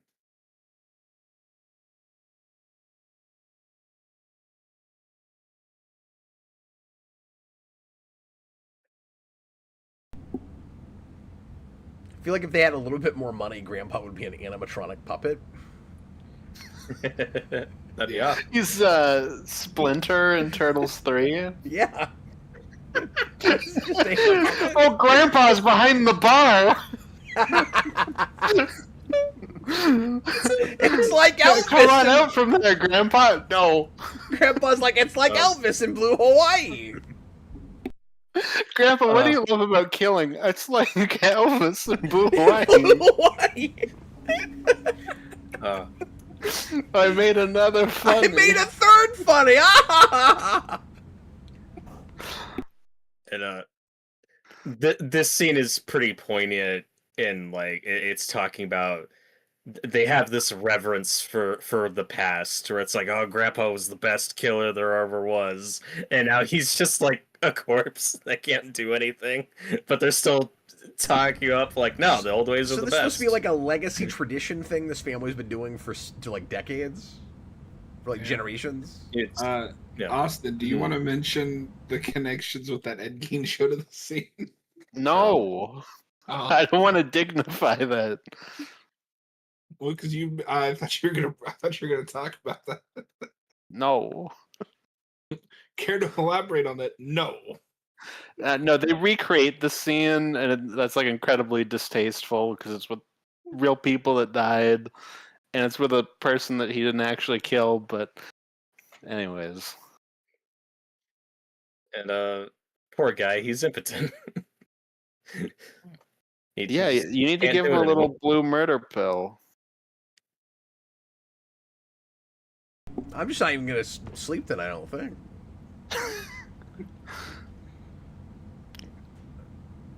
Okay, you guys, he's 127 years old. He's not gonna be able to do this, okay? Just stop it. Cap, why wasn't this scene in your movie? It's just, it's too late for reshoots, man. Like, I wish we could get it in there, but... Come on, elderly Captain Logan. Use the hammer. Take out Doom's Vince. He's like, I got a hammer. Matthew Bass says this whole scene is so disturbing and ridiculous at the same time. Yeah. Yep. Yeah, that's true. Mhm. Like, I guess that makes it a little bit easier to stomach that it's just so insane. Like, that's where it kind of jumps past believability a little bit. Well, I love that Really just with the old man. contrast. Yeah. And I love that contrast from it's so dark and gross inside, and then suddenly, oh, it's daytime. Like, it's such a shock to the system when she gets back outside. Yeah, it's true, but it's not like happy daytime. Like, it's still real bleak looking. Yeah, it's cloudy. Like it's not exactly nice out. Well, I can't even tell if it's... Yeah, I think you're right. For a second, I wasn't sure if it was cloudy or if it was just the like, color choice. Like, Mm-hmm. are we tinting it, or... Mm-hmm. Is it Yeah, just that color Leatherface's coordinated? nice clothes here also make him look like he's about to try out for Reservoir Dogs. Is there no one in this town that can help her? It's Look, the it's- truck! It's the truck! It's the Oh my iconic God. truck. Oof.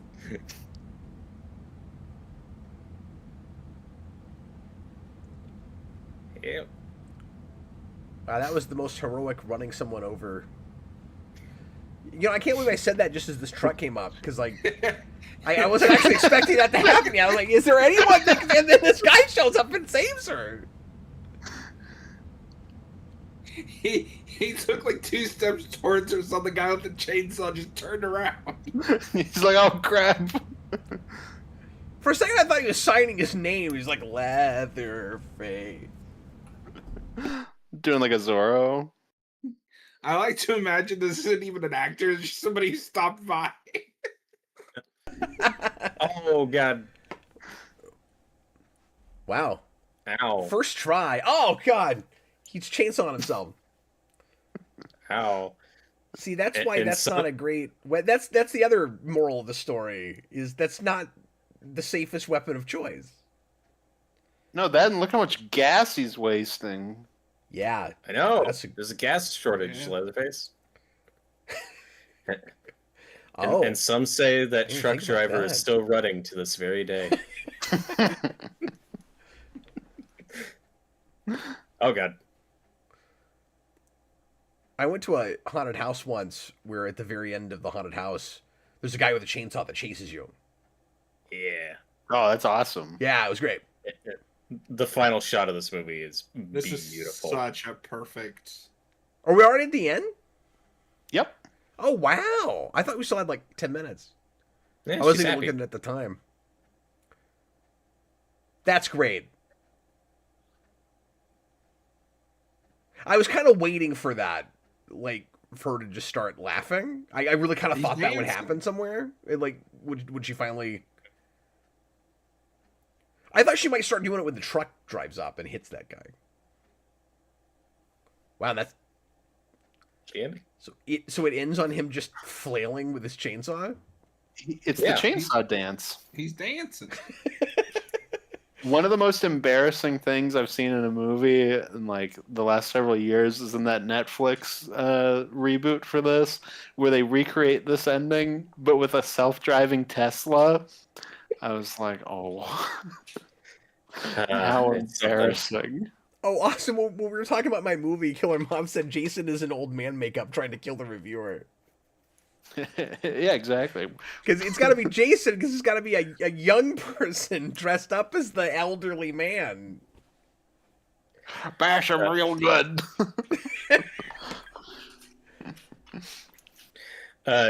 Cap, in the second movie, because the hitchhiker is killed at the end of this one, in the second one they introduce a character called Chop Top, who's kind of the replacement for him. But their explanation for where was he during this movie is he's currently fighting in Vietnam.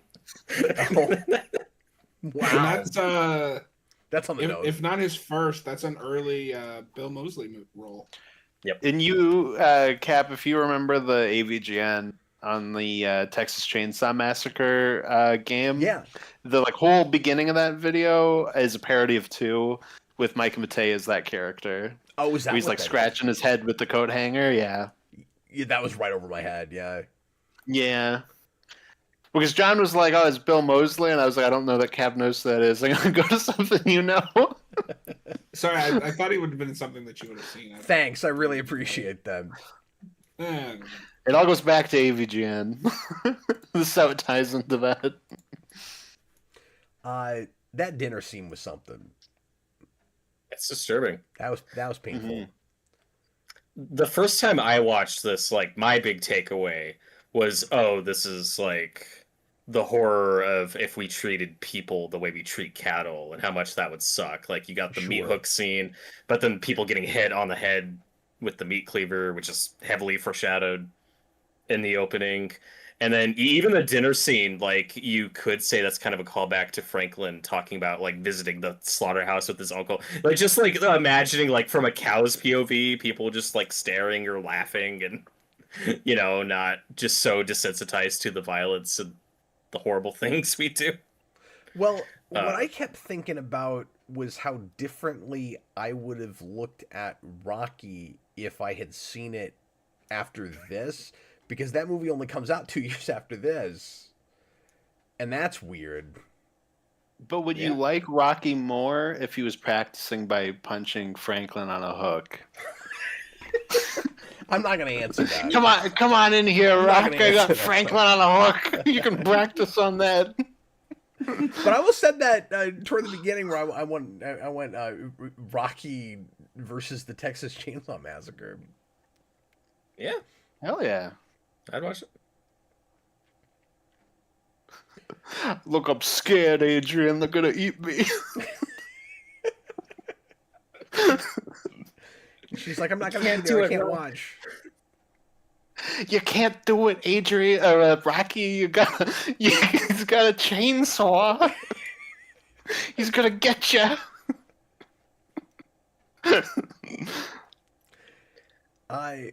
Yeah, I have no idea what my response to that would be if I wasn't watching it with you guys.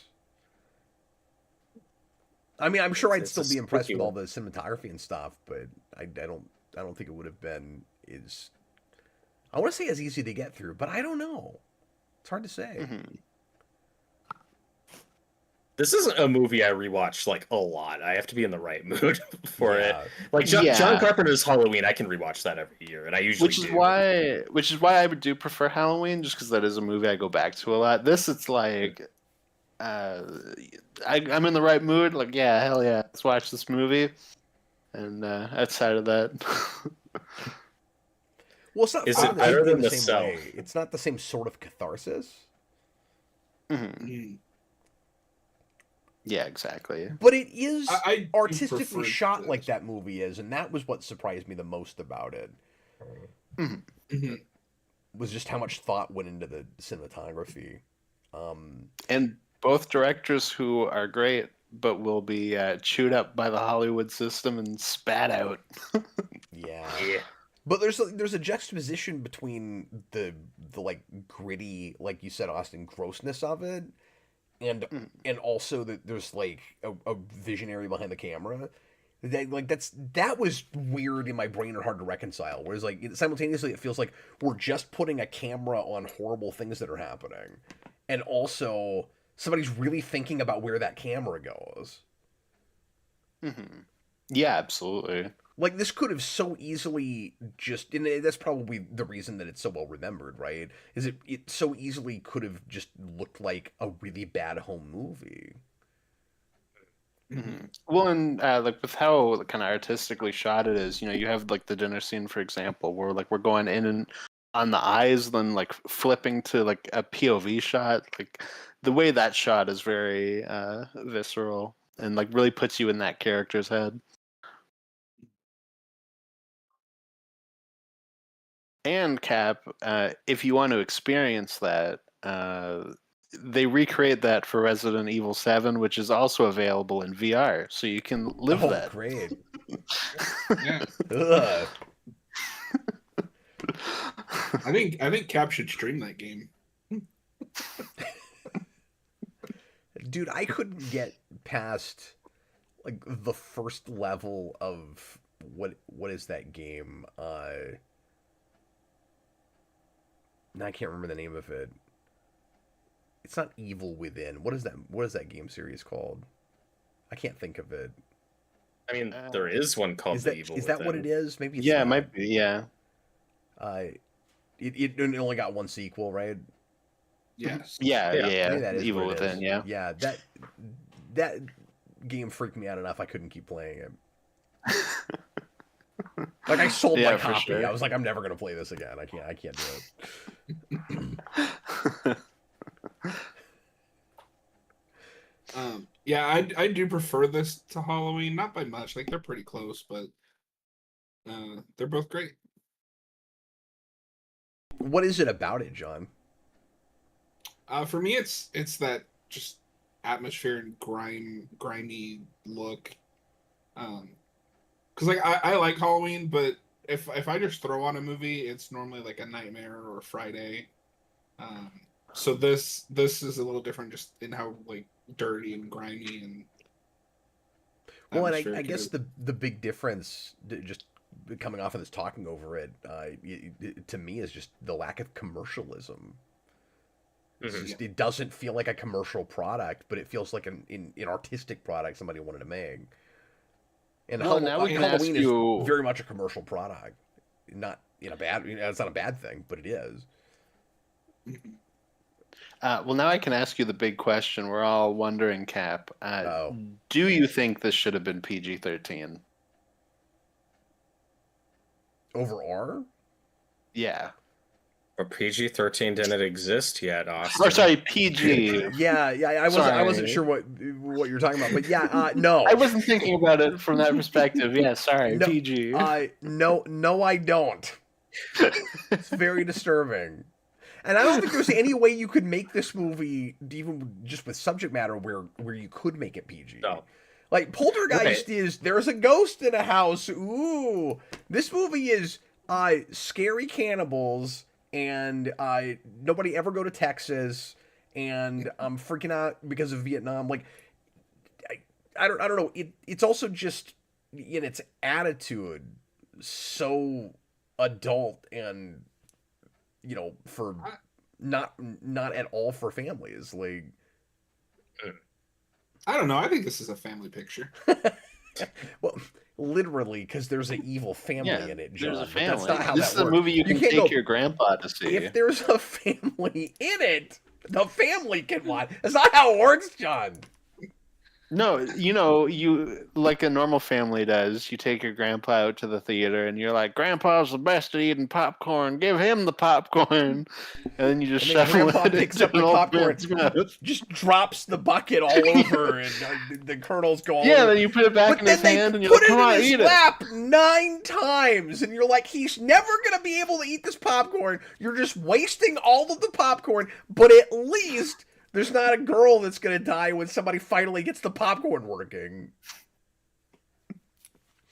Now we need Cap's reaction to the second one. Yep. Yeah, I can't tell you guys if I like this, like, because I almost feel like I need an unfettered watch, right? But like, I was much more impressed with it than I expected to be. Yeah. And I certainly didn't find Watch it with all the lights turned off. Yeah, I certainly didn't find it boring, Mhm. which was a worry I had. Mm-hmm. No, for sure. No, it is a movie that's just kind of always going. It's not always like action-y, but like it just kind of flows. Robert, I felt like one of the things it was kind of getting at, again, just I didn't have an unfettered watch, so I can't get into like a lot of analysis with it, but I was getting a bit of like small isolated towns that nobody knows about are scary because you have no idea what's happening in them, and like this sort of paranoia of maybe this sort of thing never happens, or maybe it's always happening. You know what I mean? Like you have no idea what these little towns that you drive by and you never stop off at. Like you have no idea what's happening in them, and that's something that we don't think about as much now because we feel so much more interconnected with technology. There's still a little bit of that, But back then, you'd very much wonder like what is happening in places that nobody even knows about, ever visits, like these towns of like 500 people that have no tourism. And if you'd like to watch another movie about those ideas, I'd recommend Deliverance. It's a fun time. Well, my takeaway from this viewing was just it makes perfect sense that they gave this guy Salem's Lot. Yeah. Oh, because I think that's after this. Yeah, I forgot that he did that.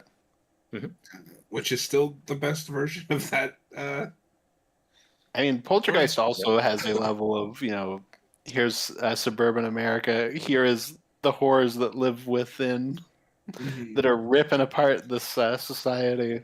It's also like reckoning with our past and past crimes. Oh yeah. Well, and Joey was just an angry man. I recently watched a movie called The Mangler that he also directed. That's got some of that in it. But it's a lot goofier. It's about like evil machines that eat people. It's like, I hate machines. They're ruining America.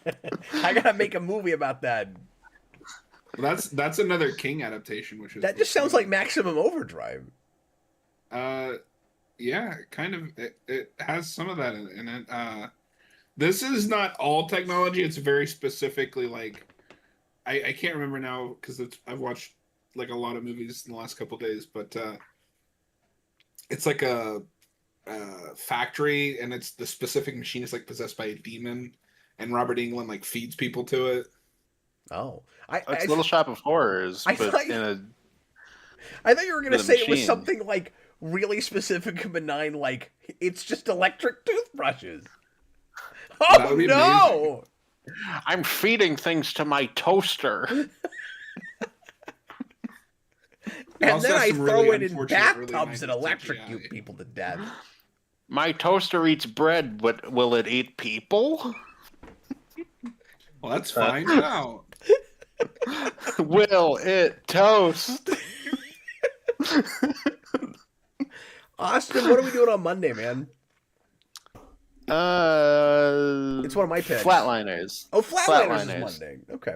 Jason's going to try to be there for that. He really likes that movie. So we'll see if that works out. So we've got a whole nother week of this, and I want to thank the live audience and folks watching after the fact.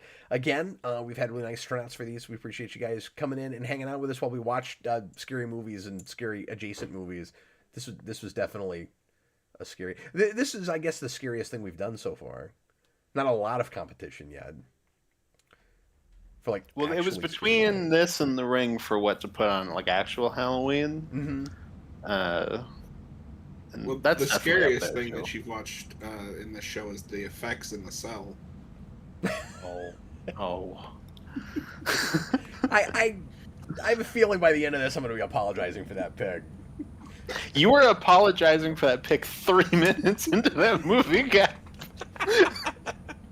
We're like barely out of credits. You're like, oh man, I made a mistake. I shouldn't have picked this. My confidence took a hit. And you and I'm just like, I don't know, we're only like a couple minutes in. And I was like, why did I do this? Then it just became MTV videos, and I was like, oh, I was an impressionable young lad. Had no idea what the heck I was looking at. But we did get hooks 2 nights in a row. Yeah, isn't that weird? I don't think we have any hooks next week, though, do we? No. Well, we're past the hooks, folks. Anyway. But we will have cars driving at cameras. Like we did I know, the I'm truck excited in about this. that. I'm excited to finally watch that. Austin, you should have picked one of the Hellraiser movies to keep the train going. I mean, I thought about Hellraiser 2. I would not put any other Hellraiser besides Hellraiser 2. Oh, but Hellraiser 2 is not even that good.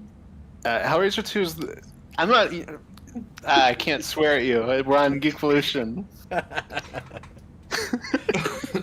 Yeah, Austin, that's a good point, though, that we're going to have at least 2 movies with cars driving at the camera. Mm-hmm. And the other one's John Carpenter. We crazy. talked about a lot in this because of Halloween. Well, folks, we appreciate you. Thanks for watching. We are going to get going. Robert and John, thank you guys for being here, and I hope you guys can make it to one more at least next week. Feel free to come in and watch something with us. And in the meantime, I was Captain Logan, and we had John and Robert and Austin. Thanks, guys. Good night, everybody. I'm going to go not spooky. Oh my God. Austin is Leatherface confirmed. John, stop driving your car right at me. Stop it. Slow down. What was that sound from the beginning, Austin? It was like, Bye, everybody.